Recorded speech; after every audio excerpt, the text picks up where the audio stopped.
Hi hello నమస్తే నేను మీ భావన. వివేకానంద రెడ్డి కేసు మరోసారి తెరపైకి వచ్చింది. ఇదే విషయంలో తన కూతురు వైఎస్ సునీత ఈ కేసు విచారణ ముందుకు సాగించాలంటూ కూడా ఆశ్రయించింది హైకోర్టుని. సో ఇదే విషయంపై మనతో ఉన్నారు మాట్లాడేందుకు సీనియర్ జర్నలిస్ట్ కట్టా కార్తిక్ గారు. కార్తిక్ గారు నమస్తే. నమస్తే భావన. కార్తిక్ గారు చూస్తున్నాం మనం ఏదైతే ఇప్పుడు వివేకానంద రెడ్డి కేసు విషయానికి వస్తే చాలా లాగ్ అవుతుంది అంటూ కూడా తన కూతురు సునీత హైకోర్టుని ఆశ్రయించి మరి ఈ కేసు విచారణ కొనసాగించాలి, త్వరగా కంప్లీట్ చేయాలంటూ కూడా తను అడగడం జరిగింది. ఈ విషయాన్ని గురించి మీరేం మాట్లాడతారు? వైఎస్ వివేకానంద రెడ్డి గారి హత్య ఇది తెలుగు రాష్ట్రాలన్నిటి కూడా వణికిచ్చినటువంటి కేసు. 2019 మార్చిలో జరిగింది. మొదట్లో ఇది గుండెపోటు అన్నారు. తర్వాత సునీత గారికి వచ్చిన అనుమానం ఫలితంగా, తను కూడా ఒక డాక్టర్, ఆయన కూతురు డాక్టరే, ఆమెకు వచ్చిన అనుమానం ఫలితంగా పోస్ట్ మార్టం చేస్తే ఇది గుండెపోటు కాదు, మర్డరు, కత్తులతో పొడిచారు, గొడ్డలతో నరికారు, దారుణంగా చంపారు అనేటువంటి విషయాలు బయటకు వచ్చాయి. అప్పుడు ఎవరు చంపారు అనేది కాడ పెద్ద రక్ష నడిచింది. అప్పుడు ఆ ఎన్నికల్లో వైసీపీ చేసిన ప్రచారం ఏంటంటే నారావారి రథ చరిత్ర, అంటే చంద్రబాబు నాయుడు చంపించాడు అని చెప్పేసి వైసీపీ చేస్తుంది. అప్పటికే సునీత గారికి చాలా అనుమానాలు ఉన్నాయి. కానీ సొంత కుటుంబం చంపిస్తే ఆమె అనుకోలే. కానీ తర్వాత ఆమెకు చాలా విషయాలు బయటకు వచ్చాయి. ఆ రోజు ఎలక్షన్ టైము, అప్పుడు ఏమీ మాట్లాడలేని పరిస్థితి. ఎలక్షన్స్ అయిపోయిన తర్వాత జగన్మోహన్ రెడ్డి వైఖరి చూస్తే తన తండ్రి హత్య కేసులో ఎవరు చంపారో విషయాన్ని బయటికి తీసుకురండి, ఈ కేసును సిబిఐకి అప్పజెప్పేలా అడగండి అని చెప్పేసి సునీత గారు జగన్మోహన్ రెడ్డిని అప్రోచ్ అయితే, ముఖ్యమంత్రి అయినటువంటి వ్యక్తిని. అప్పుడు వద్దు సునీత, ఈ కేసును సిబిఐ అడిగితే వైఎస్ అవినాష్ రెడ్డి పార్టీ మారుతాడు, బీజేపీలోకి వెళ్తాడంటే అప్పుడు సునీత గారికి అనుమానం వచ్చింది. ఈ కేసు సిబిఐకి అప్పచెప్తే అవినాష్ రెడ్డి బీజేపీకి ఇవ్వటం ఏంటి అంటే, మా నాన్నని అవినాష్ రెడ్డి చంపించాడా అని చెప్పేసి అప్పుడు ఆ కేసు గురించి మొత్తం ఎంక్వైరీ చేయడం స్టార్ట్ చేసింది. అప్పుడు చేసిందంటే జగన్మోహన్ రెడ్డి గారి సూచనల మేరకు వైఎస్ అవినాష్ రెడ్డి గారే వివేకానంద రెడ్డి గారిని మర్డర్ చేయించారు అనే విషయాలు బయటకు రావడం స్టార్ట్ చేసింది. తను కోర్టుకి వెళ్ళి స్వతంత్రంగా పోరాటం చేసి ఈ కేసును సిబిఐకి అప్పచెప్పించుకుంది. అప్పుడు రాష్ట్ర ప్రభుత్వానికి ఇష్టం లేకపోయినా, జగన్మోహన్ రెడ్డి గారికి ఇష్టం లేకపోయినా, ఆ కుటుంబం నుంచి అనేక ఒత్తిళ్లున్నా, బెదిరింపులున్నా అవన్నీ లెక్క చేయకుండా ఒక్క మహిళ తన కోర్టుకెళ్ళి పోరాటం చేసి ఆ కేసును సిబిఐకి అప్పచెప్పేలా చేసుకోగలిగింది. ఇలా అమ్మ పోరాటాన్ని మనం ఒప్పుకొని తీరాలి. ఒక ఆడబిడ్డ కొన్ని సంవత్సరాలుగా 2019 మార్చిలో జరిగిన మర్డర్ అంటే ఇవాళ ఎంత నడుస్తుంది? 2025 ఫిబ్రవరికి వచ్చినాం మనం. అవునా కదా? ఎన్ని సంవత్సరాలు అవుతుంది? దాదాపుగా 5 సంవత్సరాలు నిండిపోయింది. 5 సంవత్సరాలు నిండిపోయింది. కానీ ఇంతవరకు ఎవరు చంపారు, ఎందుకు చంపారు అనేది రాష్ట్ర ప్రజలందరికీ తెలిసిపోయినప్పటికీ కూడా సిబిఐ మాత్రం అఫీషియల్గా తేల్చలేకపోయింది. కొన్ని సంవత్సరాలుగా విచారణని డ్రాగ్ చేస్తూ వెళుతూ ఉంది. ఇప్పటి వరకు వాళ్ళు సేకరించిన డాక్యుమెంటెడ్ ఎవిడెన్స్ దాదాపు 13 లక్షల పేజీలు ఉంటే దాంట్లో 13,000 పేజీలు మాత్రం ఇప్పటివరకు ఓపెన్ చేశారంట. ఇప్పటికీ ప్రాసిక్యూషన్ వాదనని నిందితులకు అప్పచెప్పించే కాడే, నిందితులకి ఆ డాక్యుమెంట్స్ నివేదికలు ఇచ్చే కాడే కేసు ఉందంట. ఇది ఎప్పటికి పూర్తి కావాలి? రోజుకి 500 పేజీలు చొప్పున సిబిఐ డాక్యుమెంట్స్ ఓపెన్ చేస్తూ పోతే ఎన్ని సంవత్సరాలకి ఇవన్నీ ఒక ఘటన కట్టి మళ్ళీ కేసును ట్రయల్ స్టేజ్ తీసుకెళ్ళి ముందుకెళ్ళాలి? ఇంకెన్ని సంవత్సరాలు పట్టింది? ఇప్పటికే వైఎస్ వివేకానంద రెడ్డి గారి మర్డర్ కేసులో ప్రధాన నిందితులుగా అనుకుంటున్న వాళ్ళు, అనుమానితులుగా అనుకుంటున్న వాళ్ళు అనేక మంది వరుసగా చనిపోతూ ఉన్నారు. మొన్నటికి మొన్న ఈ కేసులో కీలక సాక్షి అనుకుంటున్నటువంటి డాక్టరు వైఎస్ఆర్ కుటుంబానికి సంబంధించిన వ్యక్తే వైఎస్ అభిషేక్ రెడ్డి చనిపోయాడు. చాలా యంగ్ వయసు, కానీ న్యూరో ప్రాబ్లం పేరుతోటి జగన్మోహన్ రెడ్డి గారికి బాగా సమీపంగా ఉండేటువంటి వ్యక్తికి సంబంధించిన హాస్పిటల్లో, సిటీ న్యూరో హాస్పిటల్, డాక్టర్ పేరు డాక్టర్ చంద్రశేఖర్ రెడ్డి. ఈ చంద్రశేఖర్ రెడ్డి ఎవరు? జగన్మోహన్ రెడ్డి గారు వేసిన కోవిడ్ కమిటీకి చైర్మన్. కోవిడ్ టైంలో జగన్మోహన్ రెడ్డి గారు అధికారులు ఉన్న టైంలో ఆ హాస్పిటల్ ఎండీగా ఉన్నటువంటి చంద్రశేఖర్ రెడ్డిని కోవిడ్ కమిటీ చైర్మన్ ఆంధ్రప్రదేశ్ చేశారు. అంటే వైఎస్ఆర్ గవర్నమెంట్లో లబ్ధి పొందిన వ్యక్తి.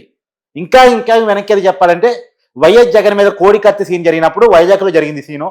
ఆయన వైజాగ్లో వైద్యం చేయించుకోకుండా హైదరాబాద్ వచ్చి ఇదే హాస్పిటల్లో వైద్యం చేయించుకున్నాడు. అంటే జగన్మోహన్ రెడ్డికి బాగా దగ్గరగా ఉండే వ్యక్తి హాస్పిటల్లో వైఎస్ అభిషేక్ రెడ్డి చనిపోయాడు. మరి చనిపోయాడా చంపబడ్డా ఇది ఒక అనుమానం ఉంది. అసలు ఒక డాక్టర్కి న్యూరో ప్రాబ్లం ఎందుకు వచ్చింది, అభిషేక్ రెడ్డి కోమాలోకి ఎందుకు పోయాడు, ఎందుకు చనిపోయాడు, ఇవన్నీ చాలా అనుమానాలు ఉన్నాయి. అంటే ఈ కేసులో ఇప్పటికే గంగిరెడ్డి చనిపోయి ఉన్నాడు. వాచ్మెన్ రంగయ్య మీద, అంటే వైఎస్ వివేకానంద రెడ్డి గారి వాచ్మెన్ రంగయ్య మీద మర్డర్ అటెంప్ట్ జరిగింది. దస్తగిరి ఈ కేసులో ఎవరైతే అప్రూవ్గా మారాడో అతని మీద బెదిరింపులు జరిగి ఉన్నాయి. అతను కూడా కోర్టు ముందు వాపోయాడు. సో ఒక్కొక్కటిగా బెదిరింపులు, దాడులు, చంపటాలు అన్ని వరుసగా జరిగిపోతున్నాయి. చనిపోవటాలు. ఇంకా ఈ కేసు ట్రయల్ స్టేజ్ వచ్చేపాటికి ఎవరిని బతకరేమో వైఎస్ సునీత గారితో సహా అనే భయాలు వస్తూ ఉన్నాయి. ఈ కేసు గురించి పోరాడాలంటేనే, మాట్లాడాలంటేనే భయపడే పరిస్థితికి కేసు వస్తూ ఉంది. అయితే ఈ పరిస్థితుల్లో సిబిఐ ఈ కేసును త్వరితగతిన విచారించాలని గతంలో కూడా సుప్రీంకోర్టు డేట్స్ పెట్టినా ఈ కేసుని మాత్రం ల్యాక్ చేసుకుంటూ పోతూనే ఉంది. ఇప్పుడు ట్రయల్ స్టేజ్ని కనీసం 6 నెలల్లో కంప్లీట్ అయ్యేలా సిబిఐని ఆదేశించాలి అని చెప్పేసి వైఎస్ సునీత గారు తెలంగాణ హైకోర్టుని అప్రోచ్ అయ్యారు. ఈ కేసు ఇప్పుడు ప్రజెంట్ నాంపల్లి సిబిఐ కోర్టులో ఉంది. ఆ కోర్టుకి ఆదేశాలు ఇవ్వండి అని చెప్పేసి ఆమె పైకోర్టుని అప్రోచ్ అయింది. ఈ కేసులో మరి హైకోర్టు ఏం చెప్పిద్దని చూడాలి. సరే, ఇదొక పక్కన జరుగుతుంటే రాజకీయంగా వైఎస్ వివేకానంద రెడ్డి గారి హత్య కేసులో అనేక విషయాలు బయటకు వస్తూ ఉన్నాయి. సునీత గారు బయటకు వచ్చి మాట్లాడుతూ ఉండటం ఫలితంగా ఈ మధ్యకాలంలో వైఎస్ఆర్ ఫ్యామిలీలో వ్యక్తిగా ఉన్నటువంటి, లేదు ఆ పార్టీలో నెంబర్ 2గా ఉన్నటువంటి విజయసాయి రెడ్డి గారి రాజీనామా తర్వాత మరొకసారి ఇది రాజకీయంగా కూడా చర్చకు వచ్చింది.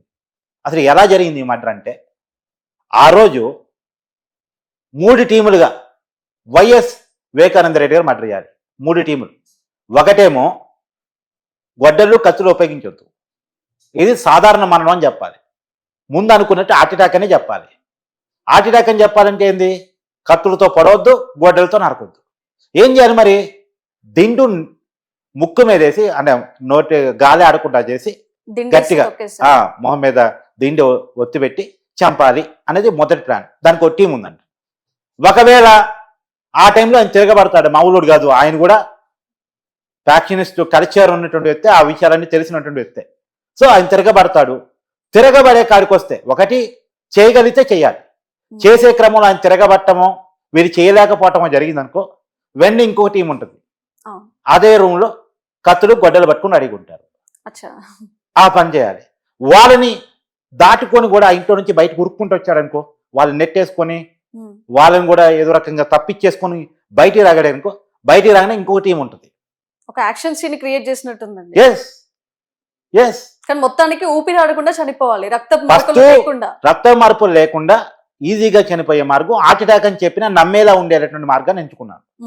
ఆ మార్గం కానప్పుడు, ఆ పరిస్థితి రానప్పుడు, అతను ఎదురు తిరిగినప్పుడు, ఆ పని అక్కడ ఉన్నోడు చేయనప్పుడు, ఎందుకంటే అవతల చంపేది ఒక మాజీ సీఎం తమ్ముణ్ణి, ఒక మాజీ ఎంపీని, ఒక మాజీ ఎమ్మెల్యేని, ఒక మాజీ మంత్రిని, ఒక స్థాయి ఉన్న వ్యక్తిని, ఫ్యాక్షనిస్ట్ కల్చర్ తెలిసినటువంటి వ్యక్తిని చంపటం అంత ఈజీ కానటువంటి వ్యక్తిని. కాబట్టి అది సాధ్యం కాకపోతే అప్పుడు రెండవ ప్లాన్కి వెళ్ళాలి. Plan A, plan B, plan C. Plan A మొహం మీద దిండి పెట్టి చంపడం. ప్లాన్ బి ఒకటి కత్తులు, గొడ్డలు. ప్లాన్ సి బయటకు వస్తే కూడా ఇంకో రకరకాలుగా చంపటం. ఈ 3 ప్లాన్లు వేసుకుని రెడీగా ఉన్నారు. దీనికోసం బయట అయితే, ఇక బయటకు వచ్చిన తర్వాత కూడా మిస్ అయితే అనేక విషయాలు బయటకు వస్తాయి. కాబట్టి బయటకు వచ్చిన తర్వాత మిస్ కాకూడదు అని చెప్పేసి ఈ దేశంలోనే నెంబర్ 1 నిందితులను తీసుకొచ్చి బయట ప్లాన్గా పెట్టారు. లోపల కూడా ఈ దస్తగిరి వీళ్ళని పెట్టారు. బయట అయితే ఇంకో ప్లాన్ టీంని పెట్టారు. అది బయట నుంచి రిక్రూట్ చేసుకున్నాడు. మరి ఎవరు ఏంటి అన్నది ఇంకా వివరాలు బయటకు రావాల్సింది. అయితే ఇప్పుడు ప్లాన్ ఏ కాడ చనిపోవాలి ఆయన, ప్లాన్ బి కాడ చనిపోయాడు. దిండి పెట్టే కాడ ఆయన వాళ్ళు ఊహించినట్టు ఎదురు తిరిగాడు, మిస్ అయ్యాడు. కాబట్టి వెంటనే కత్తులు, గొడ్డలు రంగంలో దిగినాయి. అక్కడ జరిగిపోయింది. దురదృష్టం, ఒక మాజీ సీఎం సోదరుడే ఇలా కావటం అనేటువంటి నిజంగా దురదృష్టం. అసలు నిజానికి మరి సిబిఐ ఎందుకు ఇలా వ్యవహరిస్తుంది అంటారు? 2 కారణాలు ఉండొచ్చు.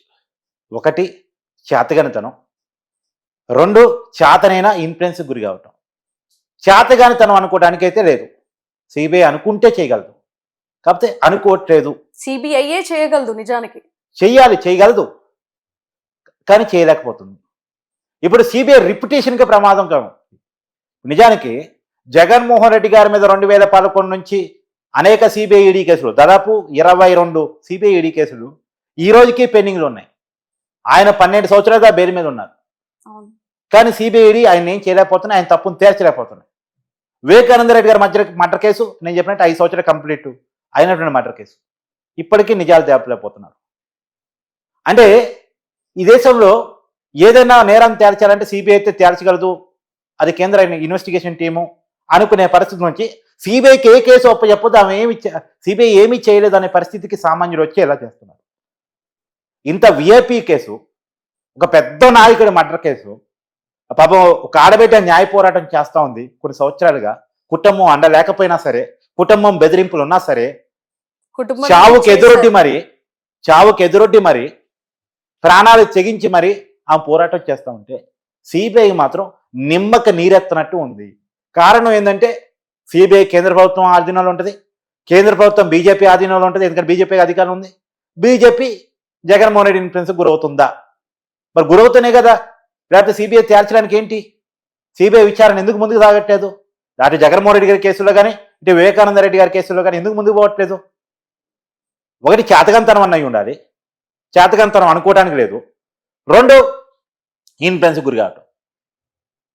ఇక్కడ ఒక కీలక అంశాన్ని నీకు గుర్తు చేస్తా. సిబిఐ ఒకటారి అవినాష్ రెడ్డిని అరెస్ట్ చేయడానికి వచ్చింది. అప్పుడు జగన్మోహన్ రెడ్డి గారు ముఖ్యమంత్రిగా ఉన్నారు, వైసీపీ అధికారంలో ఉంది. కర్నూలులో హాస్పిటల్లో ఉన్నాడు, వాళ్ళ తల్లికి బాగలేదనే పేరుతో అవినాష్ రెడ్డి ఉన్నాడు. అవినాష్ రెడ్డిని అరెస్ట్ చేయడానికి వస్తే వైసీపీ కార్యకర్తలు అడ్డుకున్నారు.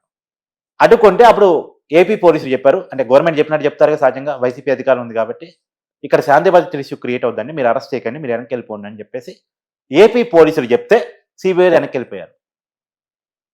అంటే ఈ కేసులో నిందితుడు అరెస్ట్ చేయడానికి ఎవరో ధర్నా చేస్తే ఆ ధర్నాకి భయపడి సిబిఐ వెనక్కి వెళ్ళిపోయింది. ఈ దేశంలో ఇంకెక్కడన్నా ఇలాంటి ఉదాహరణ ఉందా? కేవలం వివేకానంద రెడ్డి గారు హత్య కేసులో ఉంది. అంటే అసలు ఈ కేసులు విచారించినప్పుడు సిబిఐని ఎందుకు నమ్మాలి? అసలు సిబిఐ క్రెడిబిలిటీ ఏంటి? అసలు ఒకరిని అరెస్ట్ చేయడం నీకు చేత కాలేదు, ఈ కేసును తేల్చడం నీకు చేత కాలేదు, చిన్న ధర్నాకి భయపడి వెనక్కి వెళ్ళిపోవడం అనేది అసలు ఎక్కడ కనిపించట్లేదు. ఆ సెంటర్ ఫోర్స్ తీసుకొచ్చి సిఆర్పిఎఫ్ తీసుకొచ్చి స్టేట్ పోలీస్ సహకరించిందా లేదా? ఓకే, సహకరించకపోయారా కేంద్ర బలగాలతో తీసుకొచ్చి అరెస్ట్ చేసి లోపల తీసుకెళ్ళిపోవాలి. ఒక ఎంపీగా ఉన్న వ్యక్తిని అరెస్ట్ చేయలేకపోతే రేపు ఒక ముఖ్యమంత్రి ఉన్న అరెస్ట్ చేయాల్సి వచ్చింది, ఎట్లా అరెస్ట్ చేస్తావు? ఏం అరెస్ట్ చేయలేదా ఢిల్లీలో కేజ్రీవాల్ని? అంటే నువ్వు అనుకుంటే అరెస్ట్ చేస్తావు, నువ్వు అనుకోవట్లే, నీ మనసులో ఏదో ప్రాబ్లం ఉంది. నీ పైన ఎవడో నీ కోసం పనిచేస్తున్నాడు, నీ పైన ఎవడో నిన్ను పలానాను అరెస్ట్ చేయదని చెప్తున్నాడు. పేరుకు డ్రామా ఆడు, అరెస్ట్ చేసినట్టే పో, కానీ వాళ్ళు చెప్తారు శాంతి భద్రత ఇష్యూ క్రియేట్ అవుతుందని వెనక్కి వచ్చేసాయి అని చెప్పేసి ఎవరో చెప్తున్నారు నీకు. అంటే ఎలా ఉంటుందంటే నేను గిలినట్టే ఉండాలి, నేను కొట్టినట్టే ఉండాలి. అది అండర్స్టాండింగ్ లేకపోతే ఇన్నాళ్ళ, ఇన్ని సంవత్సరాల ఎప్పుడు తెలుస్తావు? ఈ కేసులో ఉన్న సాక్షులు చనిపోతుండే, అనుమానితుడు చనిపోతుండే, నిందితుడు చనిపోతుండే, ఈ కేసులో పోరాటం చేస్తున్నటువంటి సునీతకు కూడా ప్రాణహాని ఉందే. అంటే సిబిఐ ఏం కోరుకుంటుంది? ఇక్కడ క్లియర్గా తేలాల్సినటువంటి అంశాలు చాలా ఉన్నాయి. రాజకీయంగా ఈ కేసు మాత్రం సంచలనం. ఒకప్పుడు చంద్రబాబు మేరకు తొద్దాం అనుకొని తర్వాత వాస్తవాలు బయటపడిన తర్వాత ఇవాళ ఆ కుటుంబం ఒకవైపేమో షర్మిల, సునీత వాళ్ళు చేస్తున్నటువంటి పోరాటం, ఇంకోవైపేమో మీరు నన్నేమి చేయలేరు అని చెప్పి జగన్మోహన్ రెడ్డి వికటాసం. మరి ఈ కేసులో వికటాసం గెలిసిద్దా? ఆడబిడ్డలు చేస్తున్నటువంటి న్యాయ పోరాటం గెలిసిద్దా? ఒకటి మాత్రం వాస్తవం, సిబిఐ న్యాయం చేయడంలో లేట్ చేసిందేమో కానీ ఆంధ్రప్రదేశ్ ప్రజలు మాత్రం న్యాయం చేశారు. ఎవరైతే వివేకానంద రెడ్డి గారిని చంపారో, ఎవరైతే కుటుంబాన్ని వేధించారో, ఎవరైతే చెల్లెల్ని కూడా రోడ్డు మీదకి నెట్టారో, ఎవరైతే రాష్ట్ర ప్రజలందరినీ వేధించారో ఆ పార్టీకి గత ఎన్నికల్లో కేవలం 11 సీట్లు ఇచ్చారు. 151 సీట్ల నుంచి 11 సీట్లు అంత చిన్న విషయం కాదు. ప్రజలు రియలైజ్ అయ్యారు. మరి సిబిఐ ఎప్పుడు రియలైజ్ అవుతుంది, సిబిఐ ఎప్పుడు న్యాయం చేస్తుంది అనేది మాత్రం చూడాలి. Thank you Karthik.